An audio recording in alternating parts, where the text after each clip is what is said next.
If you clicked on this video, something in you already knows the person you show the world every day is not the whole story.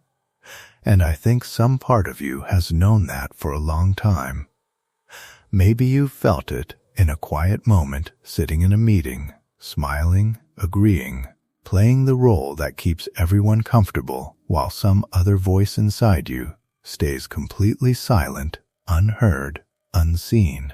Maybe you've felt it lying awake at night, wondering why you can say all the right things to everyone around you and still feel like a stranger to yourself.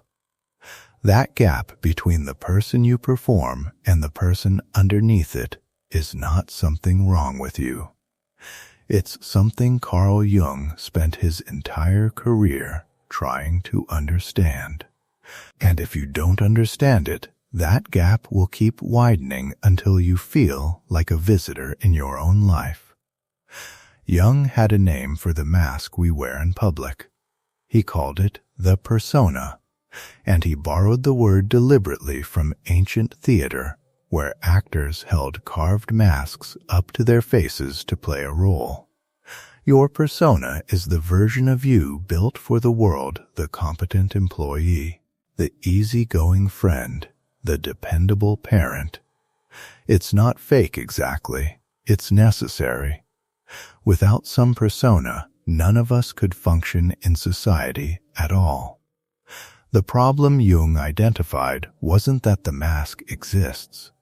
The problem is what happens when you forget you're wearing one. Think about the last time you agreed to something you didn't actually want, just to keep the peace. Think about the version of you that shows up in family gatherings, softer, quieter, more agreeable than the version that shows up when you're alone with your own thoughts. Multiply that across years, across every relationship, every job, every role you've played to be accepted, and you start to see how a person can lose track of where the mask ends and where they begin. And stay with me, because the part most people never expect is coming up next. The very thing you've been hiding from yourself might actually be where your power is. While the persona was growing in the light, Jung noticed something else was growing in the dark.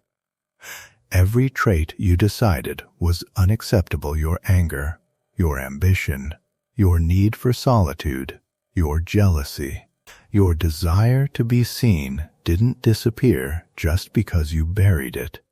It went somewhere. Jung called that hidden storage the shadow, and here's what makes it so unsettling. The shadow doesn't stay quiet forever.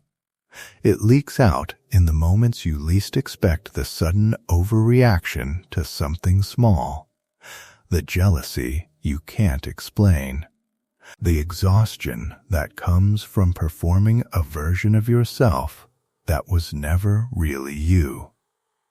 Here's the part that changes everything, and I want you to really sit with this. The parts of yourself you've spent years hiding are not proof that something is broken in you. They are proof that you are a full human being who learned very young which parts of you were safe to show and which parts were not. That's not weakness. That's survival. And the exhausting persona you've been maintaining, the one that never quite fits right, isn't the real problem either. It's simply a costume that was sized for a much younger version of you, one who needed protection more than authenticity. This is where Jung's idea of individuation comes in: the lifelong process of becoming a complete person by slowly, deliberately meeting the parts of yourself you've disowned, instead of running further from them. Individuation isn't about becoming a better version of your mask. It's about outgrowing the need for the mask entirely and discovering that the self underneath is more solid, more capable, and honestly more interesting than the polished performance ever was. And this is the moment I promised you earlier, because right here is where the pain you've been carrying starts to look different. That loneliness you feel when you sense you're playing a role for people who only know the mask, that isn't a sign something has gone wrong. It's the exact discomfort that shows up right before someone starts becoming who they actually are.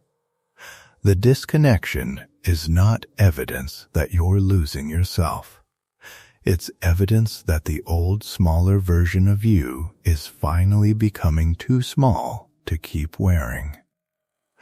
So what do you actually do with this, starting today, not someday? First, pick one relationship in your life, just one where you can feel yourself performing more than being present. Tonight, write down a single sentence describing what you're actually feeling in that relationship that you've never said out loud. Second, the next time you feel that automatic urge to agree with something you don't actually agree with, just to keep the peace, try a single sentence instead. I need a moment to think about that before I respond. That's it. You don't need to explain yourself further. You just need to practice letting a small piece of the mask down. Third, spend 5 minutes today, no more, writing about a trait in yourself you've always considered your worst one.